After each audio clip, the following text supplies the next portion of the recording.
Hi Chris, really good seeing you again last week. Pleased we got some good stuff done during the lesson. So just a video to recap essentially a few of the key points. So just on the left here I've got the initial swing, obviously from the start of the session. So I was explaining a little bit about how we're trying to swing as close as we can to this plane line to essentially bring a little bit more consistency to your game and some consistency to the striking of the golf ball. So what essentially happens when you take your backswing, because it's all very much hands and arms with not much rotation, the club sits, as you can see, very, very steep in front of that plane line. So what I've done here on the right hand side is drop the right foot back completely out of the way, turn the right toe open to make it much easier to create some space for the club to work into.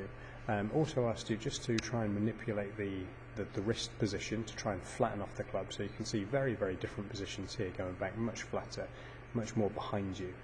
Without placing excess stress kind of on the lower back.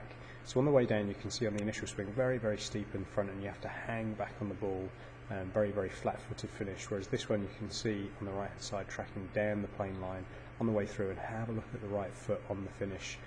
Great position, so very much on the front foot rather than hanging back. So just in terms of consistency, the flatter swing, swinging much closer to the plane line, and that little bit more rotation on the follow through will make life a lot easier. So pleased that we found a grip as well that kind of works for you. So again, go into a position where you're not having to mess around too much with the overlapping and interlocking and everything else. Just the pure baseball grip, I think you'll find much easier to get hold of and to kind of re-grip and to get set in position.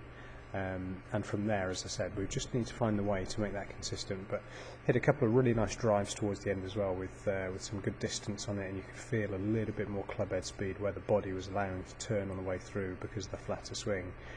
So just work around that, and obviously, as I said, you're looking for a fairly shallow divot, but obviously after impact, so ball and then turf is the ultimate goal in this. But yeah, some more work to do, obviously. So have a week or so's practice, and then get back in touch with me when you're ready to keep going with good work.